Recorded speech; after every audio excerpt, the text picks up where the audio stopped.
दिनचर्या के बारे में भागवत जी कहते हैं कि सामान्य रूप से हमारे शरीर की अवस्था के हिसाब से हमें दिनचर्या तय करनी है, शरीर के हिसाब से।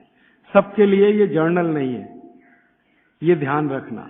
हर व्यक्ति के शरीर के हिसाब से ये बदलती है। जैसे मेरे बगल में बाबूजी बैठे हैं तो इनकी दिनचर्या मुझसे अलग होगी, और मुझसे छोटा कोई लड़का या लड़की है, भाई या बहन है, उसकी दिनचर्या मुझसे अलग होगी। तो आपकी सुविधा के अनुसार मैं 3 हिस्से करता हूं। मैंने पहले भी वो 3 हिस्से किए हैं। जवानी शुरू होती है 18-19 वर्ष में, इस देश में ऐसा माना जाता है। भागवत जी के हिसाब से ये बराबर नहीं है, आज माना जाता है। हमारे यहाँ 18 साल पर वोट देने का अधिकार आपको मिलता है, ऐसा माना जाता है कि आप में परिपक्वता है। भागवत जी कहते हैं कि जवानी 13 से 14 साल में शुरू हो जाती है। 13 से 14 साल में शुरू हो जाती है। पुराने लोग हमारे ऐसा ही मानते थे, 13 से 14 साल में युवा अवस्था शुरू हो जाती है। तो आप समझ लीजिए कि जन्म से लेकर 13-14 साल तक का एक भाग, 13-14 साल से लेकर 60 साल तक दूसरा भाग, और 60 साल के ऊपर तीसरा भाग। 3 तरह के लोगों की श्रेणी बना दी जाए। अब इसमें दिनचर्या का ध्यान दिया जाए तो सबसे पहली बात जो आप सबको याद रखनी चाहिए हमेशा, कि जो 0 वर्ष से लेकर, माने पहला दिन का कोई बच्चा है, वहां से शुरू करके 13-14 साल, ये बच्चा जो है कफ के प्रभाव में रहता है। ऐसा कहें, बचपन में कफ बहुत होता है शरीर को, सारा शरीर कफ के असर में ही रहता है। उस समय वात और पित्त दोनों कम होते हैं। पित्त तो थोड़ा रहता है, वात तो बिल्कुल ना के बराबर होता है बचपन में। इसलिए बचपन में 13-14 साल की उम्र तक के किसी भी बच्चे को या भाई बहन को मैं देखता हूं और वो मुझे कहता है कि मेरे घुटनों में दर्द है, तो मुझे बहुत हैरानी होती है कि ये कैसे आया। आना ही नहीं चाहिए। भागवत जी कहते हैं कि प्रकृति ने एक व्यवस्था बनाई हुई है। वो व्यवस्था ये है कि बचपन जो आपका गुजरेगा वो कफ के असर में होगा, कफ ज्यादा होगा। जिनको कफ ज्यादा होगा उनको घुटनों का दर्द होना ही नहीं चाहिए, कमर का दर्द होना ही नहीं चाहिए, हड्डियों में दर्द होना ही नहीं चाहिए, उनके बाल गिरने ही नहीं चाहिए, बाल बढ़ने ही चाहिए, उनके शरीर में कभी भी थकान होनी ही नहीं चाहिए। शरीर सोने के लिए ज्यादा प्रवृत्त होना ही चाहिए, क्योंकि कफ के असर में नींद बहुत आती है। तो 14 वर्ष की उम्र तक अगर कोई भी भाई या बहन, बेटा या बेटी 8 घंटे से 10 घंटे भी सो रहा है तो भी उसके लिए अनुकूल ही माना जाता है। तो कफ के असर में नींद बहुत आती है, वात के असर में नींद बिल्कुल कम हो जाती है। तो कफ के असर में अगर वो बच्चा है तो उसके शरीर की एक तरह की दिनचर्या, ऋतुचर्या है। फिर क्या होता है कि 14 साल से ऊपर लेके 60 साल तक जवानी मान लीजिए, तो इसमें पूरा शरीर पित्त के असर में रहता है। 14 साल से लेकर 60 साल तक पित्त का असर होगा, तो शरीर को पित्त का असर होगा ही ये इतने दिनों में। तो इनके लिए एक तरह की ऋतुचर्या, दिनचर्या। और तीसरा है 60 के ऊपर की जब उम्र हो जाती है तो वात के प्रभाव में आ जाता है पूरा शरीर। तो 60 के ऊपर उम्र जिनकी हो गई, अब वो मुझे ये कहें कि राजीव भाई घुटने दुख रहे हैं, तो समझ में आता, ठीक है भाई, स्वाभाविक है आपके लिए, हड्डियां कमजोर हो रही हैं, बिल्कुल स्वाभाविक है। ये उतना ही स्वाभाविक है जैसे आपके जीवन में बहुत सारी दूसरी चीजें स्वाभाविक होती है। तो 60 के बाद जब तक आप जीवित हैं वात के प्रभाव में है, 60 से पहले 14 वर्ष तक जब तक आपकी उम्र है आप पित्त के प्रभाव में है, और 14 वर्ष से कम आपकी उम्र है तो आप कफ के प्रभाव में हैं। तो मैं कफ से शुरू करता हूं। कफ से शुरू करें कि कफ प्रधान जो बच्चे हैं 14 साल तक, उनकी दिनचर्या कैसी होनी चाहिए। उनके लिए भागवत जी कहते हैं कि ये जो कफ के प्रभाव में बच्चे हैं, ये आज से मैं आपसे माफी मांगते हुए कह रहा हूं, कफ के प्रभाव के बच्चों को जितनी चाहे उतनी नींद लेने दीजिए। आप उनको टोका टाकी मत करिए। अक्सर मैंने देखा है माँ बाप की जो टोका टाकी बच्चों के लिए, अरे इतनी देर सोता है, वो सोएगा ही क्योंकि कफ के असर में है। तो आप जबरदस्ती उसको मार के पीट के उठाएंगे, चल पढ़ने को बैठ, होमवर्क कर, टीचर ने इतना दे दिया। अरे वो होमवर्क करके करेगा क्या?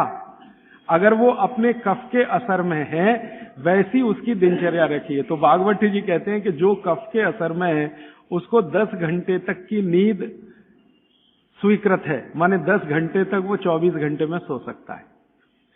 अब ये नींद वो 2 हिस्से में लेता है तो बहुत अच्छा, एक ही हिस्से में ले तो भी चलेगा, लेकिन ज्यादा बेहतर है कि 2 हिस्से में ले। माने रात को 8 घंटे तक सो जाए, 9 घंटे तक सो जाए, दोपहर को 1 घंटे जरूर सो जाए। लेकिन आप अगर कहेंगे कि कफ के असर में जो बच्चे हैं उनमें भी 3 कैटेगरी बनती है। 14 से 8 एक कैटेगरी, 14 साल से 8 साल, 8 साल से 4 साल एक कैटेगरी, और फिर 4 से 1 साल की कैटेगरी। तो 1 से 4 साल वाली कैटेगरी में भागवत जी कहते हैं कम से कम 16 घंटे की नींद, और 4 से 8 साल की कैटेगरी में वो कहते हैं कि कम से कम 12 से 14 घंटे की नींद, और बाद में वो कहते हैं जो 14 साल 8 से 14 तो वो कहते हैं कम से कम 8 से 9 घंटे की नींद। तो छोटे बच्चे अगर आपके घर में हैं जिनकी उम्र 14 साल से कम है, आप उनको सोने से मत रोकिए, क्योंकि कफ का असर है, और कफ का प्रभाव जब ज्यादा होता है ना तो होता क्या है वो समझ लीजिए। कफ आप जानते हैं चिकना पदार्थ है, स्निग्ध पदार्थ है। कफ का मतलब है आपको खांसी आए और जो बलगम निकल जाए, जो बलगम है ना वो ही कफ है, ऐसा समझ ली। वो स्निग्ध है, चिकना है और बहुत भारी है। ये गुरु है, गुरु माने भारी, हैवी है, बहुत हैवी है, इससे ज्यादा हैवी कोई चीज नहीं। शरीर सो जाना। अब ये तब संभव है जब आप ये ध्यान रखिए कि 8 से 10 घंटे सोना कंपलसरी, एक बात। दूसरा, बच्चे कफ के प्रभाव में हैं, ये मैं बार बार कहूंगा आपसे ताकि याद रहे। बच्चे कफ के प्रभाव में हैं, और कफ का प्रभाव क्षेत्र जो है ना वो जान लीजिए, हृदय से ऊपर और मस्तिष्क का अंतिम बिंदु, ये कफ का क्षेत्र है। हृदय से ऊपर, यहां से ऊपर पूरा ये कफ का क्षेत्र है। हृदय से नीचे नाभि तक ये पित्त का क्षेत्र है, और नाभि से नीचे पूरा ये वात का क्षेत्र है। तो बच्चे कफ के असर में हैं, तो ध्यान रखिए कि उनको जितने रोग होंगे वो यहां से ऊपर वाले ही होंगे बचपन के। नाक बहेगी, सर्दी होगी, जुकाम होगा, खांसी आएगी, ये सब इसी एरिया के रोग हैं। तो भागवत जी कहते हैं कि बच्चों को कफ के असर से बाहर लाते रहें, बिगड़े नहीं उनका कफ। तो इसके लिए बच्चों की मालिश, उन्होंने एक शब्द, बहुत सुंदर शब्द दिया, अभ्यंग मालिश। मालिश बहुत जरूरी है, बच्चों की मालिश बहुत ही जरूरी है। तेल मालिश, बच्चों की तेल मालिश बहुत जरूरी है। वैसे तो सब माताएं करती ही हैं, अनजाने में वो एक बड़ा काम कर रही हैं। कफ को पित्त में, पित्त के प्रकृति के लोगों की दिनचर्या क्या? पित्त प्रकृति माने 14 साल से ऊपर और 60 साल के नीचे, इनकी दिनचर्या क्या? पित्त प्रकृति के लोगों को कफ का असर कम हो जाता है, पित्त थोड़ा बढ़ता है, वात उनके पास कम ही रहता है या बिल्कुल नहीं रहता।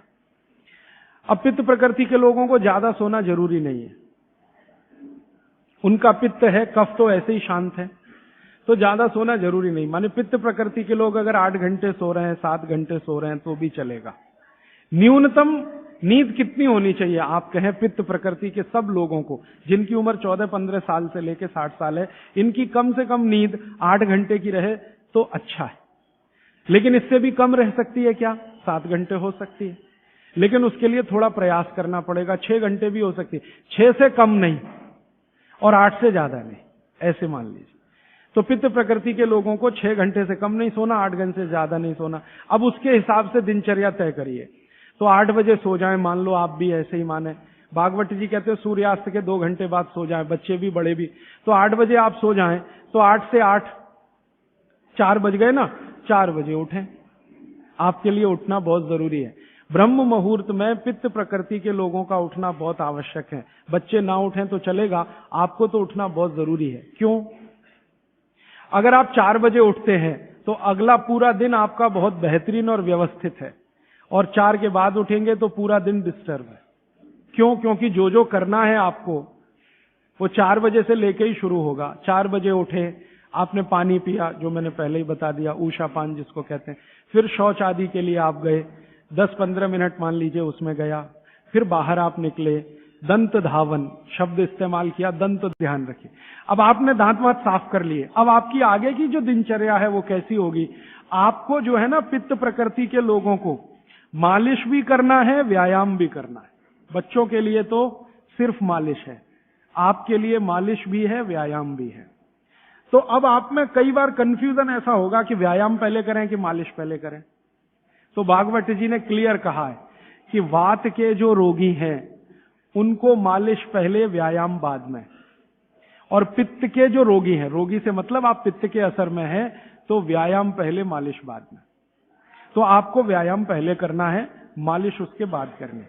अब आप पूछेंगे कितना व्यायाम करें, तो आपके लिए भी नियम वही है कि जैसे ही आपके बगल में पसीना आया, व्यायाम रोक दें।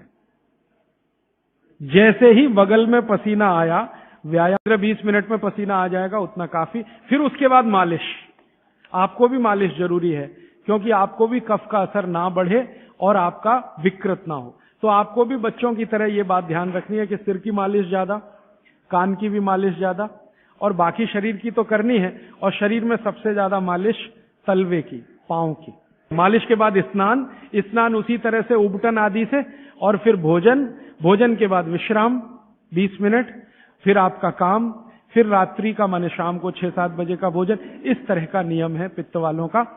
और वात वालों के लिए क्या है?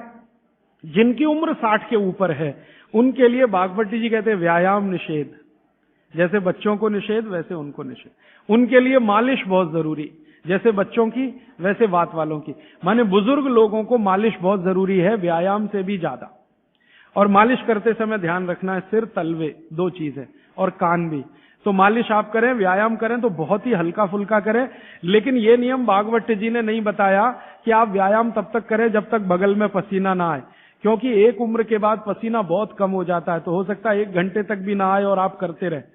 ये पित्त और कफ वालों के लिए है, सिर्फ वात वालों के लिए। तो वात वाले तो जीवन में जितने आराम से रह सकें। वैसे तो वात वालों के लिए भागवत जी कहते हैं कि उनको तो एक ही काम है, वो है दिशा निर्देश। बुजुर्गों का एक ही काम है कि घर में बैठे हैं और दिशा निर्देश दे रहे हैं, ऐसा मत करो, ऐसा करो, ऐसा मत करो। क्योंकि उन्होंने जीवन का सारा अनुभव ले लिया और वो अनुभव को मिलाकर आपको दिशा। माने सुबह की शुरुआत पानी से करें, और उसमें मैंने बताया था कि मुंह का कुल्ला किए बिना वो उठते ही पानी आपको पीना है। क्योंकि रात को जब आप सोते हैं तो जो कुछ भी लार मुंह में बनी है ये बहुत ही कीमती है, इसका औषधीय गुण बहुत है। और जैन दर्शन में इसको अहिंसा के साथ जोड़ा हुआ है, और वो मैंने करके भी देखा है कि सुबह की लार गलती से भी आप किसी चींटी या चींटा या मक्खी पे थूक दो, वो तुरंत मर जाएगा। सुबह की लार अगर आपने गलती से चींटी, चींटा या मक्खी पे थूक दिया, वो तुरंत मर जाता है, क्योंकि उसका औषधीय गुण बहुत प्रबल का। जब उदय होता है तो सूर्य के उदय होने से लगभग 2.5 घंटे तक जठर अग्नि सबसे ज्यादा तीव्र होती है। सूर्य के उदय होने से, सूर्य का उदय होना आप चेन्नई के हिसाब से सोच लीजिए, मान लीजिए 7 बजे, तो 7 बजे से लेकर 9:30 बजे तक जठर अग्नि सबसे ज्यादा तीव्र होगी। हो सकता है यही सूत्र अरुणाचल प्रदेश में मैं बात करूं तो वो 4 बजे से 6:30 का समय आ जाएगा, क्योंकि अरुणाचल प्रदेश में सूर्य 4 बजे निकल आता है। अगर मैं सिक्किम में बात करूंगा तो और 15 मिनट पहले हो जाएगा। और यही बात अगर मैं गुजरात में जाकर करूंगा तो आपसे समय थोड़ा भिन्न हो जाए। तो सूर्य के साथ इसको ध्यान रखें। तो सूर्य का उदय जैसे ही हुआ, उससे अगले 2.5 घंटे तक जठर अग्नि सबसे ज्यादा तीव्र होती है। तो भागवत जी कहते हैं कि इस समय सबसे ज्यादा भोजन करें, इस समय सबसे ज्यादा भोजन करें। वो तो एक जगह यहां तक कह देते हैं कि आप अगर संभव हो तो 9:30 बजे के अंदर ही लंच करें। 9:30 बजे के अंदर ही लंच करें, माने ब्रेकफास्ट गायब, नाश्ता छोड़ें, सीधे ही भोजन करें। यहां तक वो कहते हैं। वो ये कहते हैं कि सुबह 9:30 बजे तक अगर आपने भरपेट भोजन किया है तो इसमें से जो कुछ भी बनेगा वो एक एक बूंद, एक एक अन्न का टुकड़ा, एक एक दाने का टुकड़ा आपके शरीर के लिए उपयोगी होगा। क्यों? क्योंकि वो कहते हैं कि सुबह 7 बजे से, आपके हिसाब से मैं कह रहा हूं, 7 बजे से 9:30 जठर अग्नि बहुत तीव्र होती है। भागवत जी ने एक और रिसर्च किया था कि शरीर के जो अलग अलग अंग हैं, जैसे हृदय है हृदय, और जैसे जठर है जठर, जैसे किडनी है, जैसे लीवर है, इनके काम करने का अलग अलग समय है। जठर अग्नि के काम करने का सबसे अच्छा समय है 7 से 9:30, सूर्योदय से 2.5 घंटे तक। फिर इसी तरह से हृदय के काम करने का समय है सबसे ज्यादा ब्रह्म मुहूर्त से 2.5 घंटे पहले। ब्रह्म मुहूर्त आप समझते हैं 4, 4:30, तो 2, सवा 2 बजे, 1:30 बजे से लेकर 4 बजे के बीच में हार्ट सबसे ज्यादा सक्रिय होता है और सबसे ज्यादा हार्ट अटैक उसी समय में आते हैं। किसी भी डॉक्टर से पूछ के देख लीजिए, क्योंकि हृदय जब सबसे ज्यादा सक्रिय होगा तो हृदय घात भी उसी समय होगा।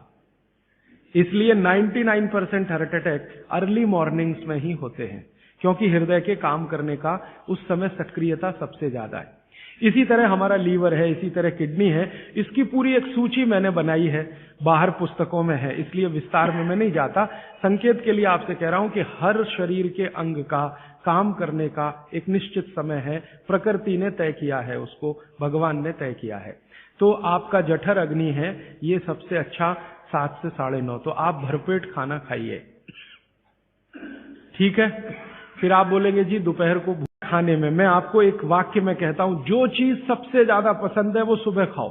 रसगुल्ला पसंद है तो सुबह खाओ, रबड़ी खानी है तो पसंद है तो सुबह खाओ, जलेबी खानी है तो सुबह खाओ, इमरती खानी है तो सुबह। माने आप बाहर निकलें घर के तो छक्कर खाना खा के निकलिए, भोजन करके ही निकलिए।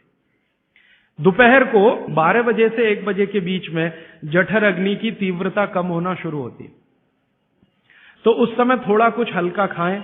माने जितना सुबह खाया उससे कुछ कम खाएं तो अच्छा है, ना खाएं तो और भी अच्छा है। खाली फल खा लें, जूस पी लें, दही पी लें, मट्ठा पी लें, आदि आदि। शाम को फिर खाएं। अब शाम का भागवत जी कहते हैं कि आपने एक चीज देखी है ना, वो बहुत प्रकृति से सीखने की जरूरत है। दीपक भरा तेल का दीपक आप जलाना शुरू करिए तो पहली लौ खूब तेजी से जलेगी, ठीक है, और अंतिम लौ भी तेजी से जलेगी। माने दीपक जब बुझने वाला होगा तो बुझने से पहले वो बहुत तेज जलेगा। यही पेट का भी नियम है। जठर अग्नि सुबह सुबह बहुत तीव्र होगी और शाम को जब सूर्यास्त होने जा रहा है तब भी तीव्र होगी, बहुत तीव्र होगी। तो कहते हैं शाम का खाना सूरज के रहते रहते खा लो, सूरज डूबा तो अग्नि भी डूबी। तो वैसे तो जैन दर्शन में कहा है रात्रि भोजन निषेध है, भागवत जी भी यही कहते हैं, तरीका अलग है बस। आप अहिंसा के लिए कहते हैं, वो स्वास्थ्य के लिए कहते हैं। वो ये कहते हैं शाम का खाना तो सूरज डूबने के बाद दुनिया में कोई नहीं खाता। गाय को खिला के देख लो, नहीं खाएगी। भैंस भी नहीं खाती, खिला के देख लो। बकरी भी नहीं खाएगी, बकरा गधे को खिला के देख लो, खाता नहीं। हाँ, बिल्कुल नहीं खाता। आप खाते हैं तो आप अपने को कंपेयर कर लीजिए कि किसके साथ हैं आप। कोई जानवर, कोई जीव राशि सूरज डूबने के बाद खाती नहीं, तो आप क्यों खा रहे हैं? प्रकृति का नियम भागवत जी कहते हैं पालन करिए। माने रात का खाना जल्दी कर दीजिए, सूरज के रहते रहते।